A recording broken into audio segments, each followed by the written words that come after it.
The pounding on my front gate was so loud it drowned out the sound of the rain hammering against the tin roof of my cabin, and when I opened the window to see what the commotion was about, there she was, Karen Whitlock, president of the Silver Pines Homeowners Association, umbrella clutched like a weapon, her red blazer soaked through, shouting over the storm about an emergency HOA meeting that she was demanding I host inside my living room.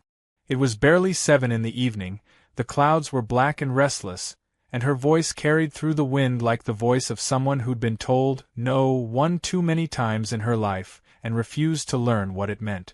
"You can't just ignore community emergencies," she yelled, waving a folder of papers that was already dissolving in the rain. I stared at her through the iron bars of the gate, half stunned, half amused. My cabin sat on 2 acres of land just outside the HOA boundary. That was the entire reason I bought it in the first place. I liked my quiet, I liked my rules being mine, and I definitely liked not having to answer to people like Karen. But apparently, boundaries were just suggestions to her. She claimed there had been a flooding emergency in the subdivision down the road, and that the HOA board needed to hold an urgent meeting, tonight in a dry indoor location. I pointed at the storm raging behind her and said flatly, "That's not my problem, Karen. This isn't HOA property." Her expression twisted into that practiced, righteous disbelief only a self-appointed neighborhood monarch can perfect. "It's a community problem," she insisted. "We all have to do our part." I told her again, calmly, that she had the clubhouse for meetings. She shot back that it had a minor roof leak, and that she couldn't risk soaking important documents. I looked at the paper sludge melting in her hands and barely managed not to laugh. When I didn't move to open the gate, she pressed closer, rain dripping down her hair and into her eyes. "Listen," she said, lowering her voice to something almost threatening. "If you don't cooperate, the board can issue fines for non-compliance with community aid provisions." That was the moment I decided she either didn't know where my property line was or she was testing how far she could push. I leaned on the gate and told her to go ahead and try. "You can't fine me for living outside your little kingdom," I said, and her mouth fell open just long enough for the thunder to fill the silence between us.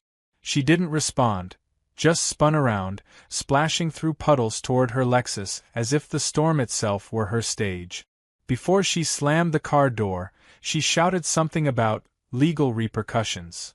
I waved. I figured that was the end of it. Another ridiculous encounter filed under reasons I don't do HOAs. But an hour later, when I checked my email, there were 6 new messages from Silver Pines Board Communications, all CC'd to me even though I wasn't a member. The subject lines were pure chaos: emergency shelter coordination, urgent, access needed, potential bylaw enforcement. It was like watching bureaucracy panic in real time.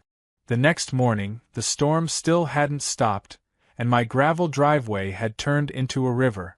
I poured myself coffee and stepped onto the porch, taking in the absurdity of the weather, and there, just beyond the gate, was a laminated notice nailed to my fence post. Notice of temporary community access request. Refusal will result in review by board. I nearly spit out my drink. Karen had actually drafted a form. She'd even stamped it with the HOA seal. The funniest part? It said, "Request to utilize homeowner's cabin for emergency coordination hub." Homeowner. As in me. They were literally acknowledging I owned it. She just decided that meant they could, too.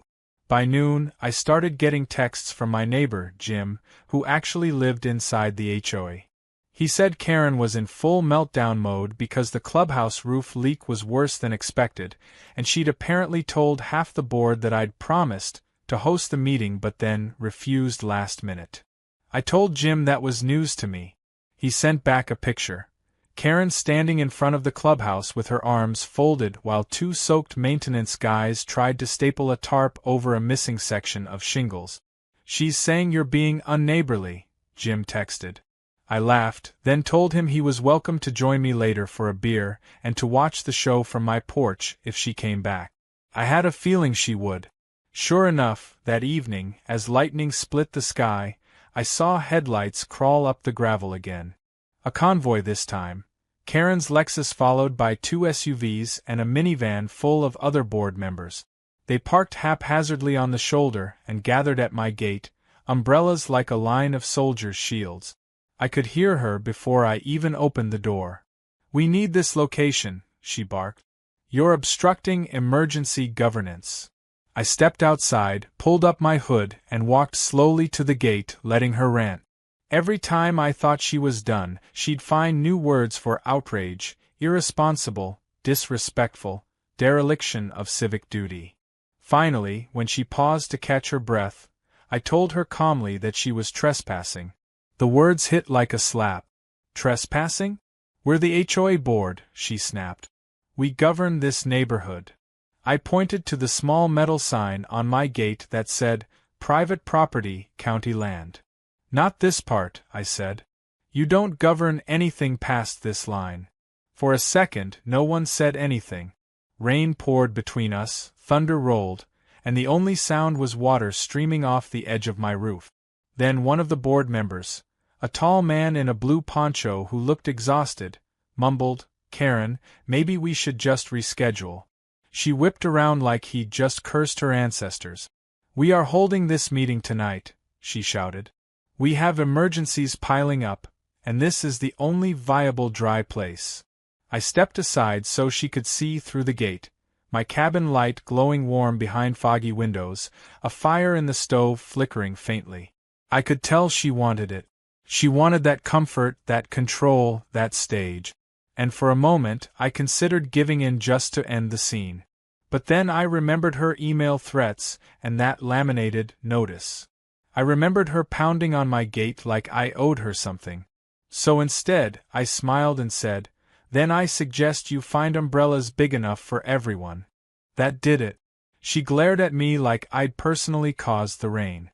"This isn't over," she hissed. "You're going to regret embarrassing this board." They retreated one by one, muttering under their breath as they slogged back to their cars. I stood at the gate long after their taillights vanished, the storm easing to a mist, the smell of wet pine filling the air. Part of me knew I'd just signed up for a war I didn't ask for, but another part, the stubborn, petty part, was almost curious to see how far she'd take it. Because people like Karen don't stop when you say no. They only stop when the spotlight turns on them. And I already had an idea for how to make that happen. When I went inside, I took out my laptop and started drafting my own document. Notice of restricted access due to private property status. I printed it, laminated it, and posted it right over her access request. I even highlighted the part about trespassing violations will be reported to county authorities. It felt symbolic, like nailing a flag to the gatepost. The storm outside finally broke into a light drizzle, thunder rumbling somewhere distant. I poured another coffee, sat by the window, and watched the last bit of rain slide down the glass. For now it was quiet. But I knew tomorrow wouldn't be. Because HOA presidents don't lose gracefully, especially when the weather's on their side, and their pride's on the line. By the next morning the rain had slowed to a steady drizzle that hung over the lake like a damp curtain, and I woke up to the soft tapping of water on the windows and the distant rumble of thunder that hadn't quite left the valley yet. The peace lasted maybe 10 minutes before my phone started buzzing with a string of missed calls and texts from numbers I didn't recognize. The first voicemail was from Karen's voice, shrill, self-important, pretending to be composed but cracking at the edges. "This is a formal follow-up regarding your refusal to assist the Silver Pines community during last night's emergency," she said. "The board has agreed to review this matter at an upcoming disciplinary meeting, and your cooperation is still expected as a homeowner in the area." Homeowner in the area. Not even member. She was trying to stretch her reach like a spider testing which corners of the web were sticky enough to hold. I deleted the voicemail, but the next message was an email titled Community Compliance Reminder. Attached were 3 PDF files filled with copied bylaw pages, none of which actually mentioned non-members.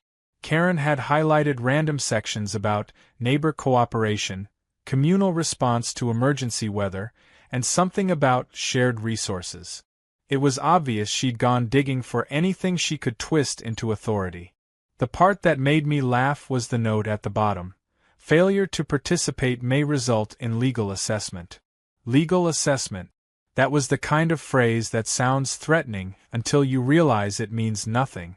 I spent most of that day in town, picking up lumber and groceries, but when I returned, there was a brand new sign just outside the boundary fence facing the road.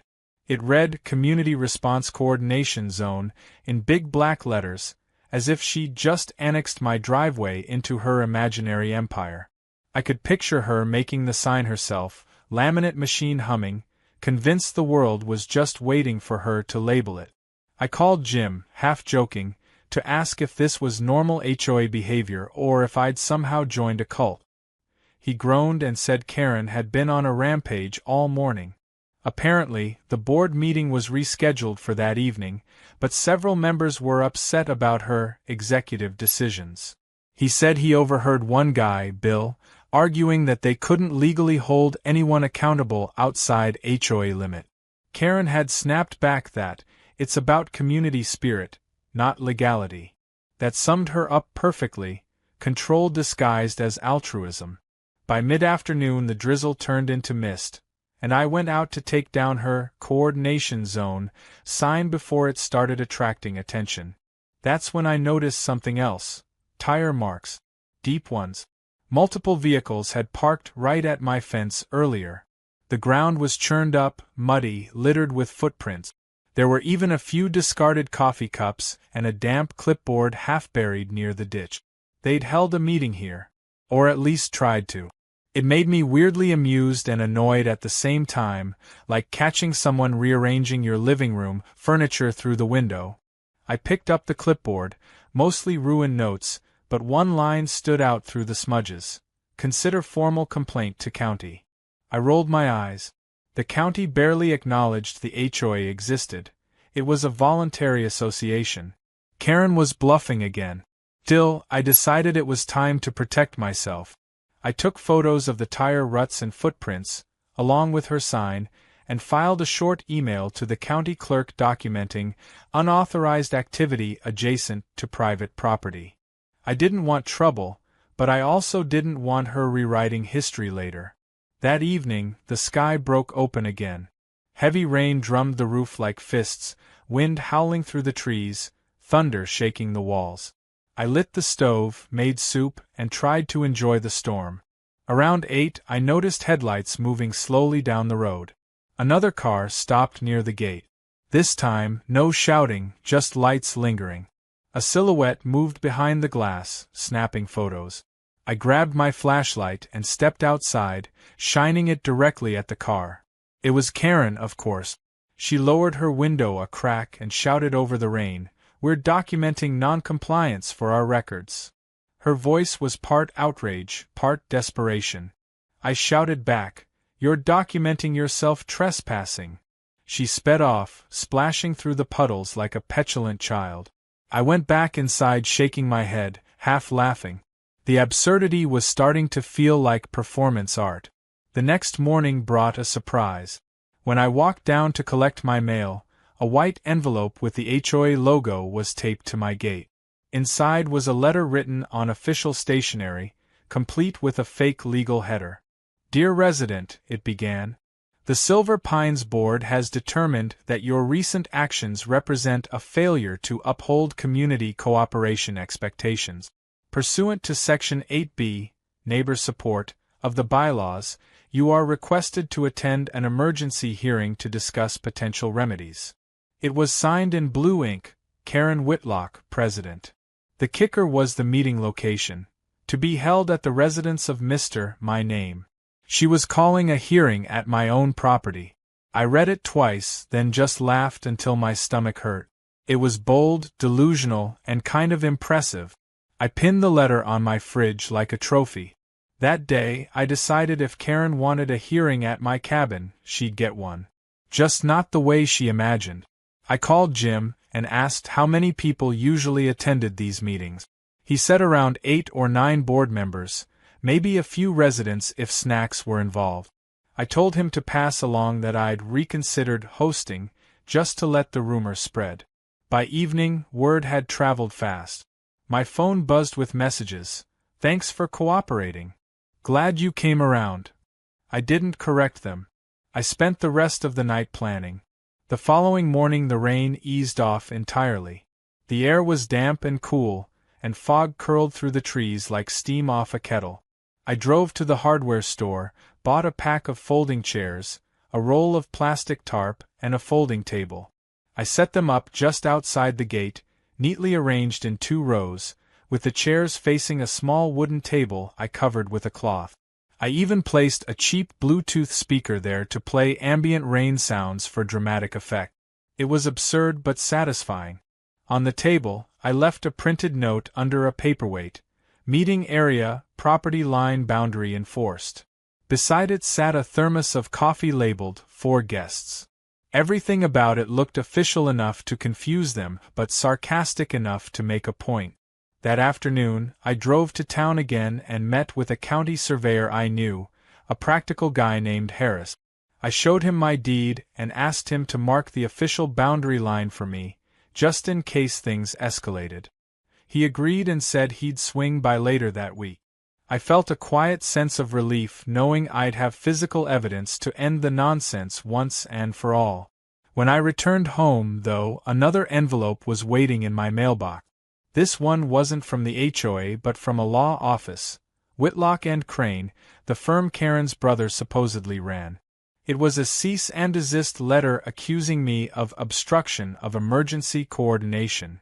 I read the first 2 paragraphs before realizing it wasn't even properly formatted.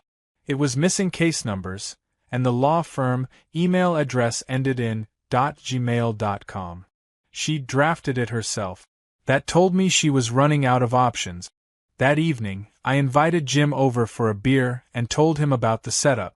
When he saw the rows of chairs outside my locked gate, he burst out laughing. "You're really gonna do it, huh?" he said.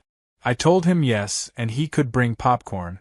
We sat on the porch watching lightning flicker over the hills as I explained my plan. Let her gather everyone in the rain, then remind them I was never under their jurisdiction in the first place. Not yelling, not mocking, just calm, factual, humiliating by simplicity. Jim nodded and said, "This might finally shut her up, or make her explode. Either way, I'll be here." The day of the so-called hearing arrived 2 mornings later. The storm had circled back, wind shaking the trees, gray skies pressing down like wet cement. I stood on my porch sipping coffee as the first cars appeared at the bottom of the road, SUVs, sedans, and of course, Karen's Lexus leading the way. They parked in a crooked line along the shoulder, umbrellas popping open like mushrooms. From my window, the sight was surreal. A group of grown adults trudging through puddles toward a gate they couldn't legally cross. I could already hear Karen's voice rising above the rain, barking orders about where to sit and how to take minutes. She hadn't noticed the laminated sign on the table yet. When she did, I wanted to see her face. I went inside and grabbed my camera, not for social media, just for my own satisfaction, and positioned myself where I could film through the curtain. The board members shuffled into the chairs, some trying to shield themselves under the tarp, others already soaked. Karen adjusted her umbrella and started speaking loudly, trying to project authority over the rain. I couldn't hear every word, but the tone was unmistakable, self-righteous fury wrapped in faux professionalism. Every now and then someone would glance toward my cabin, probably wondering why the host hadn't come out yet. I waited a full 10 minutes before stepping onto the porch, holding a mug of coffee and waving cheerfully. "Welcome to the meeting," I called out. "You're right on time." The look on her face when she saw the locked gate between us was worth every ounce of trouble she'd caused. And that's when the real show began. The rain came down heavier by the minute, flattening Karen's perfectly pressed hair into wet streaks across her forehead as she stood before the gate clutching a clipboard like a shield. Her umbrella flipped inside out in a gust of wind, and one of the board members had to grab it before it tumbled into the ditch. The others were already fidgeting in their folding chairs, the ones I'd set up neatly the day before, which were now half sinking into the mud. I leaned casually on the porch railing, sipping my coffee, watching the entire emergency meeting unfold like the world's most absurd outdoor theater performance. Karen finally noticed the laminated sign on the table, "Meeting area or property line boundary enforced," and her face twisted into disbelief. "What is this supposed to be?" she yelled over the rain. I raised my voice just enough to carry across the distance. "It's what you asked for, Karen, an emergency HOA meeting at my cabin. You didn't say inside." A few board members chuckled under their breath, and she shot them a glare sharp enough to cut glass. "I don't appreciate your mockery of a serious situation," she snapped, but her voice wavered when thunder cracked right behind her words. I told her I wasn't mocking anything. I was merely fulfilling her written request to host a meeting, to the letter, literally at the edge of my property. "You want a table? Chairs? A covered area?" "You got all three," I said. "You just don't get the cabin, because this cabin isn't yours to use." The man in the blue poncho from before, I remembered him from the night she'd shown up, tried to reason with her. "Maybe we should just go to the coffee shop in town," he suggested. "This doesn't seem productive." Karen barked back, "This is official HOA business. We are not moving this meeting because one uncooperative homeowner refuses access." She pointed at me dramatically as if I were an invading army. I raised my mug like a toast and said, "Cheers to that." She slammed her clipboard on the table, water splashing everywhere, and began calling roll. "Board president present. Treasurer present. Secretary." One of the women under the tarp hesitated. "Karen, maybe we should wait for better weather," she muttered. Karen ignored her completely and continued, "Community Relations Chair?" "Present," the man said reluctantly. "Facilities Director?" "Here." Karen turned to me, her soaked bangs sticking to her forehead. "Since you are the property host, you're expected to provide minutes for this session," she said, shouting over the downpour. I laughed outright. "Karen, I'm not your secretary," I said. "In fact, you're currently holding a meeting on county land. I've already spoken to the clerk. You might want to stop before this turns into an actual legal problem." That shut her up for a second. Her jaw tightened. Then she said, "If you'd rather have county involvement, we can arrange that." I smiled. "Perfect. Call them." I went back inside, leaving the door open so I could still see them through the screen. The absurdity of it was almost hypnotic. 9 adults trying to hold an official meeting in a thunderstorm because their leader refused to admit defeat. I turned on my old stereo, playing soft jazz just loud enough that it carried faintly through the rain. It was pure theater. After a few minutes, I saw Karen pulling out her phone, gesturing wildly while shouting into it. 10 minutes later, headlights appeared down the road again, a county deputy's cruiser crawling up the muddy shoulder. I actually grinned. This was about to get better. Deputy Reynolds stepped out, rain dripping off his hat, his face saying exactly what I was thinking. "You've got to be kidding me." I'd met him once before when he helped remove a trespasser from the lake dock months ago, and I knew he had zero patience for HOA drama. He looked from Karen to me, then back to the soggy crowd. "What's going on here?" he asked. Karen marched toward him like a general reporting enemy action. "Officer, this homeowner is obstructing an official HOA emergency meeting. We've designated this property as a temporary coordination zone, and he's denying entry." Reynolds blinked slowly, like he was trying to process the nonsense. "Ma'am, this isn't HOA jurisdiction. You can't designate someone's private land." She puffed up her chest. "But the bylaws clearly state that." He cut her off. "Bylaws don't override property rights." I couldn't resist stepping forward, staying just behind the gate. "Told you so," I said. Karen looked like she might explode. "He's being uncooperative," she said through gritted teeth. Reynolds sighed. "Ma'am, it's raining. You're all standing in a ditch. Go home." He turned to me and smirked. "You want me to ask them to clear off?" I shook my head. No need, deputy. They're free to hold their meeting right there as long as they don't cross the line. Karen's eyes narrowed, but Reynolds tipped his hat and said, "Good enough for me," before walking back to his car. I could almost feel the fury radiating off her as he drove away. After the cruiser disappeared, Karen tried to regain control. She clapped her hands and shouted, "All right, let's proceed."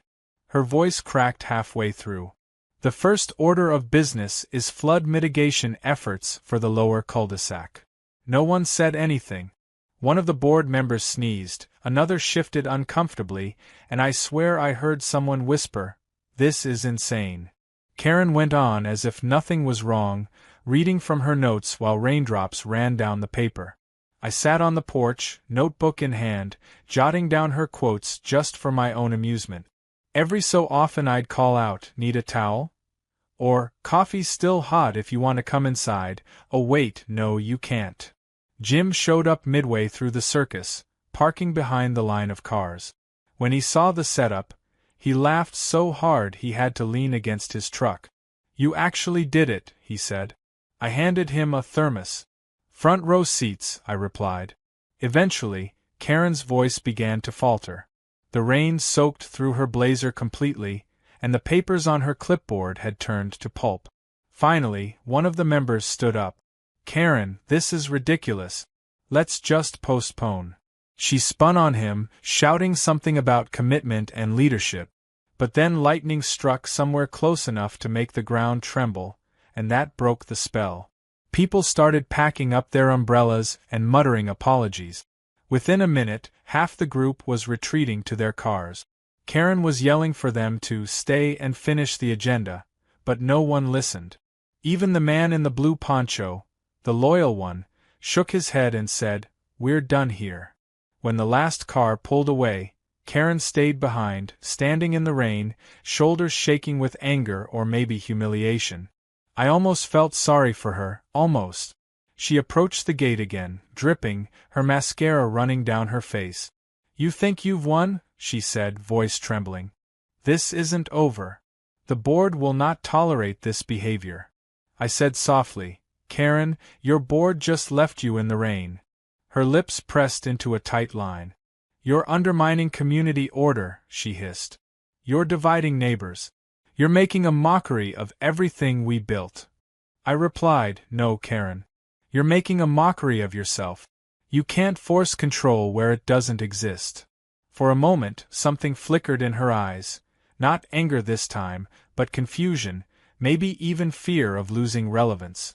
Then she turned and walked back to her car, slamming the door so hard the echo rolled across the wet hills. After she left, I stood at the gate for a while, letting the rain wash the mud from the chairs. The storm had softened to a steady whisper now. Jim came over and clapped me on the shoulder. "That was the most satisfying HOA meeting I've ever seen," he said.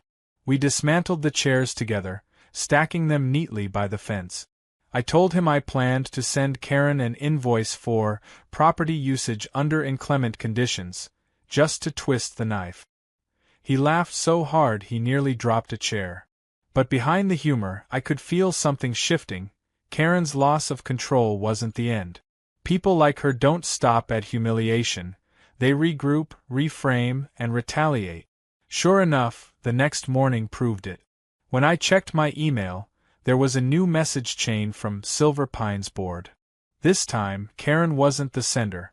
It was from the HOA's vice president, a man named Allen who had been silent during the chaos. Effective immediately, the message read, "The board will be reviewing the events of last night's meeting and considering a temporary reassignment of leadership responsibilities." In other words, a polite coup. I actually grinned reading it. But there was a second attachment. A letter from Karen herself, apparently sent minutes before being locked out of the board's email account. It was short, frantic, and oddly personal. "You've embarrassed me publicly. I won't forget it. You've made enemies in this neighborhood." That last line sat with me longer than I wanted it to. As much as I enjoyed watching her ego collapse, I knew her kind didn't fade quietly. They looked for ways to rebuild power, even if that meant burning everything around them first. So while the storm outside finally began to clear and the morning sun broke through the trees, I knew this wasn't over. The rain might have washed away last night's mud, but not the tension.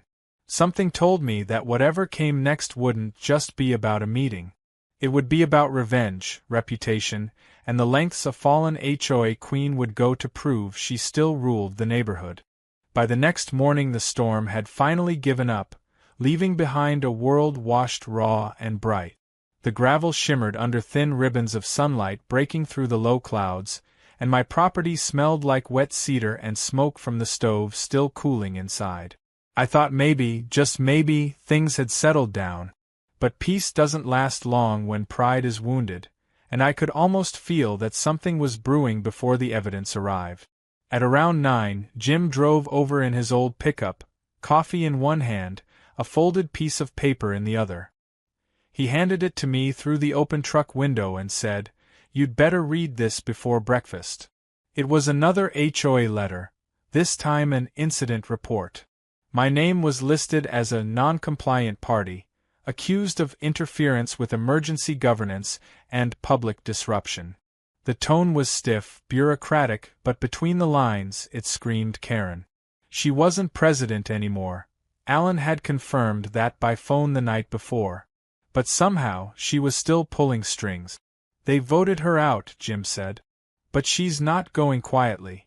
She's telling anyone who'll listen that you endangered the community." I folded the paper and laughed. "Endangered them by what?" "Keeping them dry."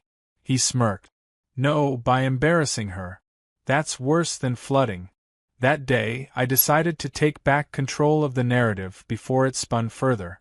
I called the local paper's community desk, the kind that runs stories about bake sales and bridge repairs, and pitched a light-hearted story about the HOA that tried to annex a cabin.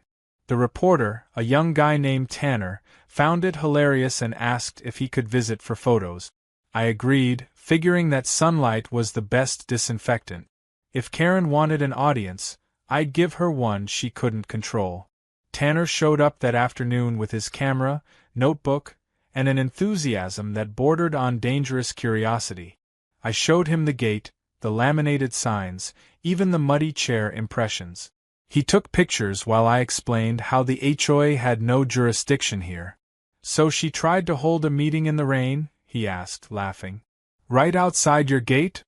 I nodded. "And called the cops on herself." Tanner grinned. "That's gold." He promised to run it under neighborhood oddities by Sunday. For the first time in weeks, I felt light. But people like Karen have radar for public humiliation. That evening, before sunset, her Lexus appeared again at the end of the road. She didn't get out this time. She just sat there, engine idling, staring at my gate. I stood on the porch, arms folded, refusing to be the first to move. After a long minute, her window rolled down and her voice carried across the distance. "You think you're funny, don't you?" she said, turning this into a joke. I told her that laughter beats lawsuits. She didn't reply. Then, with a slow precision that chilled me more than her yelling ever had, she said, "You've made yourself the story. Now I'm going to make sure everyone knows who you really are." And then she drove away. Over the next few days, the gossip machine started churning.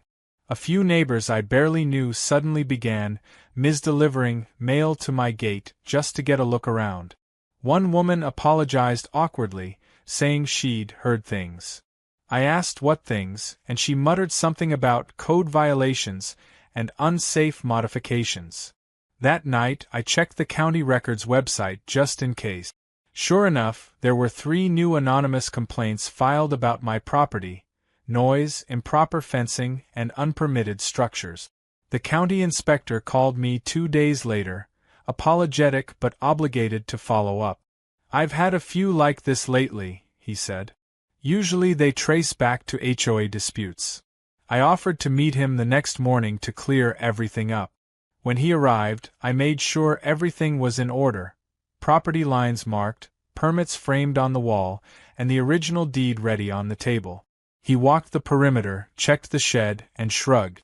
"Everything looks fine," he said. Honestly, this is harassment. I'll file it as unfounded. Before he left, he added, she's wasting everyone's time, but she's persistent. Might be good to keep documenting. I thanked him, and after he drove off, I looked down the empty road, half expecting to see her watching again. Nothing. Just the quiet hum of the woods. 2 days later, Tanner's article went live. The headline read, HOA storms the gate, local cabin owner weathered the drama. It was witty but fair, painting me as bemused rather than vengeful. Karen, unnamed but obvious, came off as ridiculous. The comments section filled with laughing emojis and supportive locals. It should have ended there. But power isn't something people like Karen surrender, it's something they claw back from the edges. That night, someone cut the rope holding my private property sign.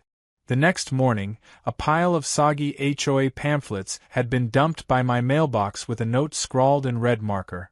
You don't belong here. I called Jim, and we spent half the day installing a trail camera near the gate, angled low enough to catch license plates. He joked about booby-trapping it with sprinklers, but I didn't laugh this time. It wasn't funny anymore. Later that week, the footage caught a familiar figure in a raincoat creeping along the fence line after midnight, flash of blonde hair under a hood. It wasn't definitive, but it didn't have to be. I emailed the footage to Alan, the new HOA acting president, with a short message. Your former leader is trespassing. Handle it before I press charges. He replied within an hour, understood. We'll take care of it. But somehow I knew Karen wouldn't stop just because her old board scolded her. The tension built again like static before a storm. On Friday evening, I came home from town to find a group of cars parked near the entrance, blocking part of the road. At first, I thought it was another impromptu meeting, but when I got closer, I realized it was worse. Karen was hosting her own community gathering, complete with folding tables and refreshments, on the public shoulder right outside my gate. A banner hung between 2 trees. Silver Pines United, restoring neighborhood integrity. About a dozen people mingled under umbrellas, nibbling snacks, nodding as she spoke into a small portable microphone. She was telling them I'd created division, mocked safety procedures, and jeopardized neighbor cooperation. It was surreal, watching her rewrite reality 10 feet from my fence. I stood on the porch, arms crossed, letting her words float through the damp evening air. She noticed me eventually and waved the mic. There he is, she said loudly. The man who thinks he's above. I called the sheriff's office, filed a report, and sent the photos to Alan again. He didn't reply this time. Hours passed. Finally, near sunset, my phone rang. It was Jim. You might want to drive down to the community board, he said. They're holding another meeting. Karen's there, and she's not going quietly. I hesitated, then grabbed my jacket and keys. If she wanted one last show, I'd give her an audience. When I arrived, the HOA hall's parking lot was full, headlights cutting through the drizzle. Through the glass doors, I could see her standing at the front, gesturing wildly, voice rising above the murmurs. Alan tried to calm her, but she wouldn't yield. I slipped quietly into the back and leaned against the wall, unseen. She was ranting about outsiders corrupting community values, and landowners refusing cooperation. Her face was flushed, eyes wild, her composure gone. When Alan finally noticed me and nodded, I stepped forward, hands in my pockets, calm as ever. The room went silent. If you're going to talk about me, I said, you should at least let me in the room. Karen froze. For the first time, she looked cornered, not by anger, but by the truth catching up. You don't belong here, she whispered, but the conviction was gone. No, I said. You don't. The board members exchanged looks, uncomfortable but resolved. Alan cleared his throat and said, Motion to permanently remove former President Whitlock from all HOA activities. A chorus of ayes filled the air, and just like that, her reign ended again, this time in front of witnesses. She stood motionless for a moment, then turned toward me with eyes full of something between hatred and heartbreak. "You've humiliated me twice," she said softly. "You think this ends with votes and papers, but it doesn't." She walked out into the rain without another word. And as the door swung shut behind her, I knew she wasn't finished. Not yet. Because storms like her don't fade quietly. They circle back, louder the next time, looking for a final strike, a community responsibility. A few heads turned, unsure whether to look at her or me. I didn't shout back. I didn't need to. Instead, I plugged in my outdoor speaker and turned up the same jazz I'd played during the rainy meeting, smooth, calm, defiant. It filled the air, drowning her speech under saxophone and rhythm. The sight of her fuming, while pretending not to care, would have been funny if it weren't so pathetic. Finally, Alan showed up. He walked straight to her, whispered something, and gestured toward my property line. After a tense minute, she pulled down the banner, her smile brittle, and the small crowd started dispersing. Alan approached my gate and said quietly, "I'm sorry. She's out of control. We'll deal with it internally." I thanked him and said I'd appreciate it if internally meant permanently. He nodded wearily and left. That night, lightning flashed again over the hills, faint but real, the kind of dry storm that never brings rain but warns of trouble. I sat by the window watching the reflection of the gate lights on the puddles, feeling that strange mix of victory and unease that always follows confrontation. I'd won the public battle, sure. But privately, Karen had nothing left to lose, and people who lose control often get reckless. The next morning proved it. When I stepped outside to fetch the newspaper, the gate stood wide open, lock missing, chain cut clean through. Someone had forced it during the night. My first thought wasn't fear, just a tired disbelief. They'd actually done it. I walked the perimeter. No damage, nothing stolen, but the message was clear. Boundaries, to her, were still invitations to test. The next few days passed with that uneasy calm that comes after a major confrontation, when you know the storm is gone but the air still smells like lightning. The HOA seemed to settle into a new rhythm without Karen, at least on the surface. Alan sent out a formal statement about leadership restructuring and improving community harmony, which was corporate speak for, "We fired the tyrant." Most of the board avoided me, probably embarrassed, but Jim kept me updated. He said Karen had stopped answering calls and had been seen loading boxes into her Lexus late one night. Some people assumed she'd resigned quietly, others guessed she'd gone on vacation. I didn't care, as long as she stayed off my road. I cleaned up the property, replaced the cut gate chain with a heavy-duty one, and finally felt like I could enjoy my cabin again. The air was sharp and clean after weeks of rain, the kind of weather that makes you believe trouble has washed away. But peace with Karen was always an illusion. She didn't disappear. She regrouped. The first hint came one morning when I found a bright orange notice stuck to my mailbox. It wasn't from the HOA, it was from the county zoning office. Complaint received.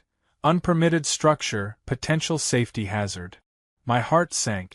I called the number listed and spoke to a clerk named Shannon, who confirmed that someone had submitted multiple complaints about my shed, dock, and unauthorized fencing. She sounded apologetic. "Honestly, this looks like someone trying to weaponize paperwork," she said. "We'll have to send an inspector, but don't worry, these things happen." I thanked her and hung up, though my hands were clenched tight. Karen had moved from theatrics to bureaucracy, which was worse. People like her thrive in systems where rules can be twisted into weapons. I spent the day gathering every document I could: permits, receipts, property diagrams. I made copies and organized them in a binder like a soldier prepping armor before battle. That evening, as I was stapling the last page, headlights flared across the yard. Jim's truck pulled up and he jumped out holding his phone. "You're not gonna believe this," he said, showing me a video. It was from the community Facebook page.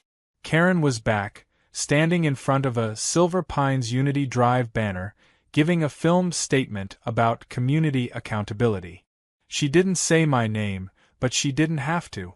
She talked about outsiders who build without approval, private landowners disrupting cohesion, and safety violations threatening property values. Her tone was calm, rehearsed, dangerous. It wasn't a rant anymore, it was strategy. "She's trying to make you the villain," Jim said. "If enough people believe it, the HOA might start backing her again." I barely slept that night. Every creak of the cabin sounded like footsteps outside. Around midnight, I thought I saw a flash near the fence. Camera light, maybe. I stepped onto the porch, flashlight in hand, but whoever it was had already gone. The next morning, I checked the trail camera footage. At 11:47 p.m., there she was again. Karen, crouching near the sign, taking photos, wearing that same raincoat. I sent the pictures straight to Alan with one line: "She's trespassing again. Fix this or I go public." He responded after an hour: "We're convening an emergency meeting." "She's not supposed to represent the HOA in any capacity," I replied. "Then tell her to stop acting like she does." When the inspector arrived 2 days later, he was polite but weary. "I've seen this before," he said, clipboard in hand. "HOA vendettas can drag on for months." We walked the property together. He checked the shed foundation, the dock, the fence, even the electrical line. Everything was properly permitted. At the end, he smiled and said, "You're clean. I'll close the case today." Relief washed through me, but it was short-lived. That evening, my phone buzzed with a new message: "We're not done." No number, no name, but I didn't need one. That weekend, I decided I'd had enough of playing defense. If Karen wanted to escalate, I'd set the stage myself. Saturday afternoon, I built a new sign at the gate. Big, bold, impossible to ignore. "Private property. No trespassing. HOA jurisdiction ends here." Underneath, in smaller letters, "Unauthorized activity will be recorded and reported." I mounted a second camera on a pole aimed directly at the entrance and ran a floodlight above it. The symbolism wasn't subtle, but it worked. For 2 days, the road stayed empty. Then Monday morning came. I was working in the yard when I heard the sound of tires on gravel.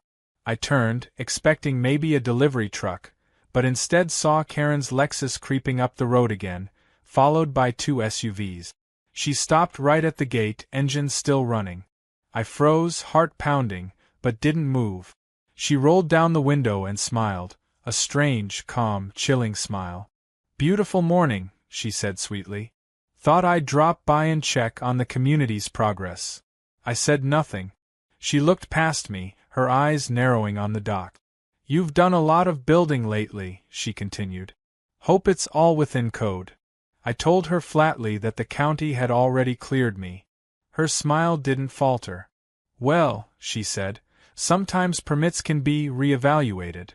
Her SUV convoy parked behind her. Out stepped 3 men, 2 in suits, 1 in jeans and a polo, carrying a camera. "We're here to conduct a visual inspection," one of them said, flashing what looked like an HOA badge. "At Ms. Whitlock's request." I almost laughed. "She doesn't have authority," I said. "And you're on private property. Leave now." Karen folded her arms. "They're community contractors.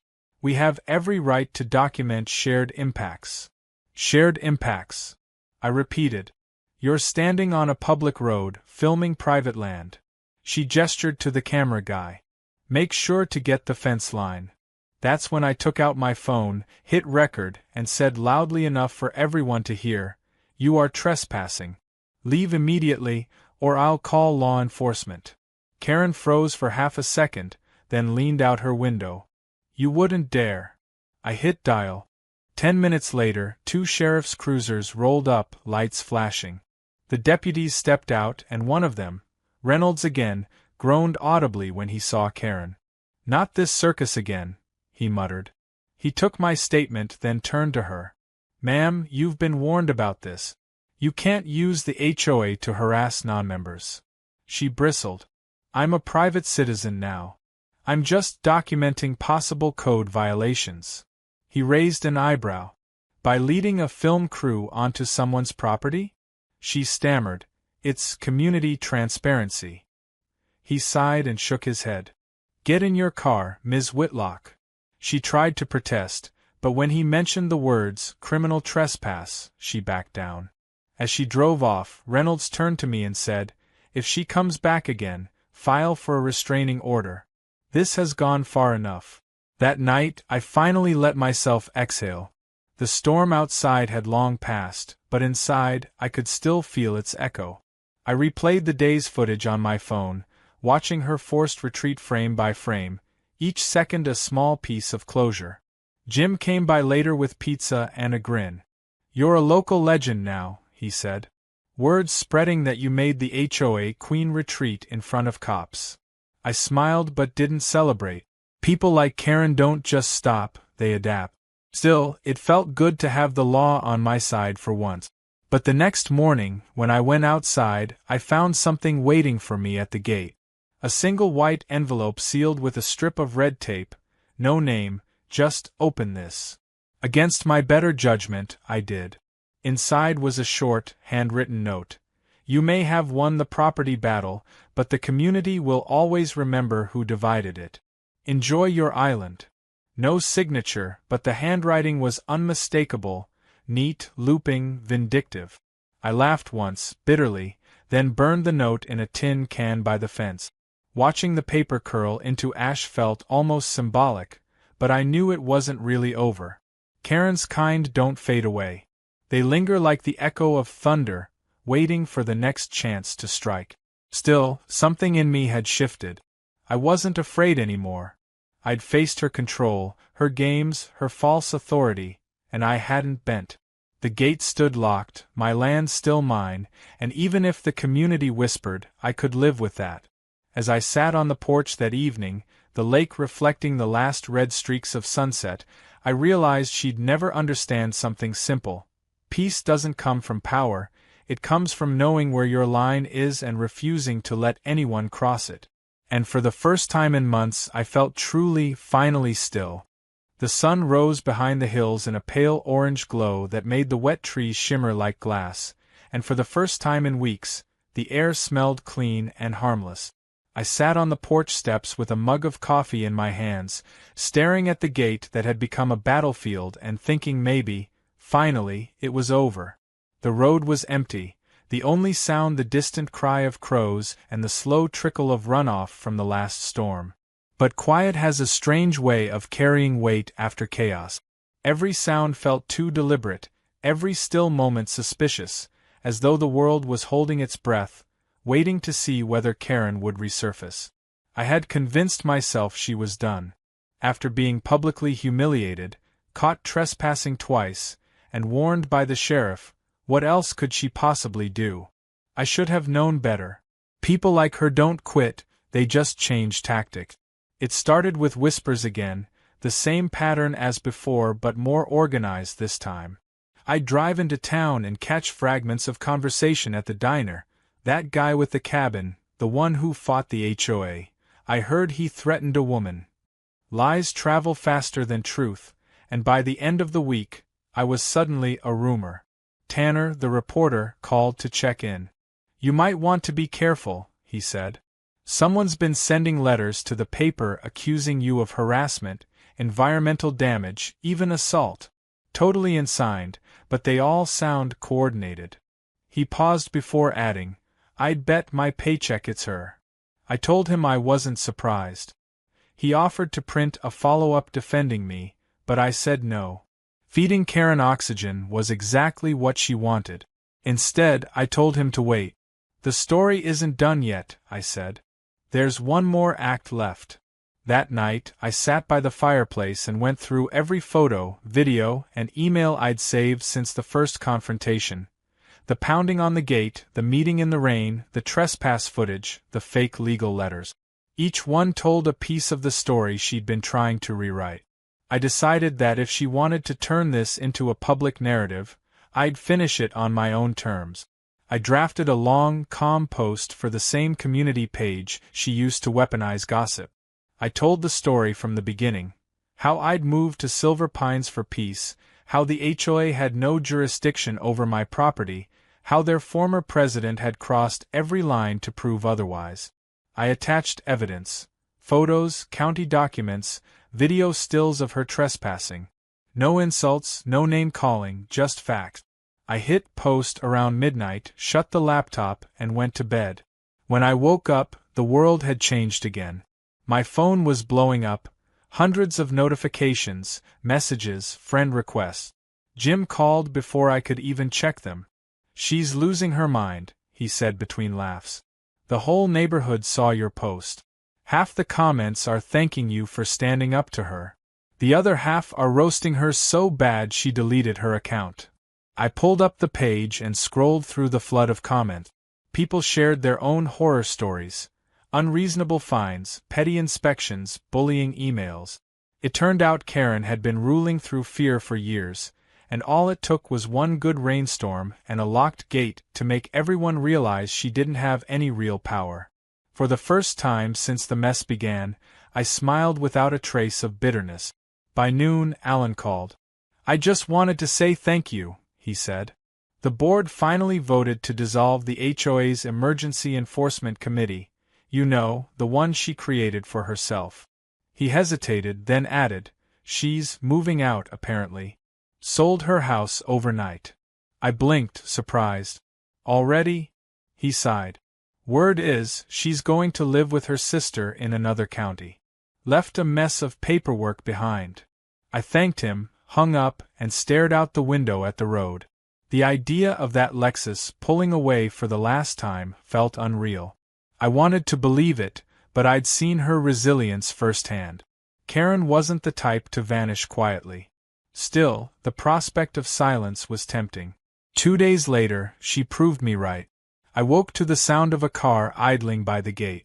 I stepped onto the porch and saw her standing outside, no umbrella, no clipboard, just her. Hair damp from fog, clothes too neat for someone who'd supposedly moved away. She looked smaller than I remembered, but her voice was steady when she spoke. "I came to say goodbye," she said. I didn't answer. She took a few steps closer, stopping just before the gate line. "You think you've won," she said quietly. "But you don't understand what you've done. You made me look like a villain in front of everyone. I gave years of my life to this place. You took that away." Her tone wasn't angry now, it was wounded, almost sincere. "Karen," I said evenly, "you did that yourself. All I did was hold a mirror." She blinked, something flickering in her expression, then looked past me toward the cabin. "You're not the first person who tried to stand against the HOA," she said. "But you're the first who didn't fold." She lingered there for a long moment before finally saying, "You know, part of me almost respects it." Then she smiled, a small, hollow thing, and turned to leave. "Enjoy your privacy," she said. "It's all you'll ever have." Her Lexus disappeared down the road for the last time, and somehow I knew that was truly it. Not because she'd given up, but because she had nowhere left to fight from. When someone like Karen loses the crowd, they lose themselves. Life after her absence was quieter, but not immediately peaceful. It takes time to unlearn tension. For weeks, I'd still catch myself glancing toward the road every time headlights passed. The difference now was that the calls stopped, the letters stopped, and the neighbors began waving again instead of staring. The sheriff closed her file, the county removed her complaints, and Alan invited me to a community reconciliation barbecue. I politely declined, preferring my solitude to collective apologies. But I did drive down the next day to drop off a donation for the local maintenance fund. When I walked past the old clubhouse, the one with the leaky roof, I saw a new sign on the door, "Community Space Under Renovation." Through the glass, I noticed Alan and 2 volunteers repainting the walls, laughing. The atmosphere was lighter, freer, as if her presence had been a storm cloud hanging over them all this time. When I got home, I brewed coffee and sat on the porch again, the same spot where the story had begun. The gate stood quiet now, the laminated signs weathered but still firm. The grass had grown back over the muddy patches where folding chairs once stood, and the only sound was the wind sliding through the pines. It felt strange to realize that something so small, a gate, a boundary, had started all of it. But in a way it made sense. Boundaries aren't just about property, they're about dignity. Every time she tried to push past mine, it wasn't just the fence she wanted to own, it was the right to decide who I got to be on my own land. And the lesson, I realized, wasn't just about fighting back. It was about holding your ground without losing your calm. Later that evening, Jim stopped by with a six-pack and that familiar grin. "Hard to believe it's over," he said, sitting beside me on the porch rail. "Feels weird not hearing her voice echo across the lake." I laughed softly. "Give it time. Peace takes getting used to." He nodded, sipping his beer. "You know, you're kind of a local legend now. People still talk about that meeting in the rain." I groaned. "Please tell me they've moved on." He smirked. "Not a chance. Someone even printed a photo of her soaked through and framed it at the general store. It's captioned 'The Great Flood of Silver Pines.'" I laughed until my chest hurt. For the first time, the laughter felt easy. When he left, the sky turned deep blue and the crickets began their slow evening rhythm. I took one last walk down to the gate, running my hand along the metal. The floodlight flicked on automatically, casting long shadows across the dirt road. I thought about all the noise that had filled this space. Shouting, threats, rain, the absurdity of bureaucracy played out in real time, and how now there was only silence. It wasn't victory I felt, not exactly. It was relief, and maybe something closer to gratitude. Because every ounce of chaos had taught me something valuable. That calm doesn't mean weakness, and sometimes the strongest thing you can do is stand still while someone else burns themselves out. Before heading back inside, I looked down the empty road one last time and caught sight of something small lying near the fence post. It was a broken piece of red plastic, part of Karen's old HOA badge, cracked and faded. I picked it up, turned it over in my hand, then set it on the gatepost like a relic. A reminder of the storm that had passed and the absurd empire that once thought it ruled this patch of earth. The wind picked up, rattling the leaves, and for a moment it almost sounded like laughter. The next morning, I woke early, brewed coffee, and watched the sunrise turn the lake into a sheet of gold. There were no more emails, no more notices, no pounding at the gate. Just still water, a clean sky, and the faint scent of pine drifting through the air. I thought about how easily things could have gone differently, how close I'd come to letting anger take over, to turning into a mirror of her obsession with control.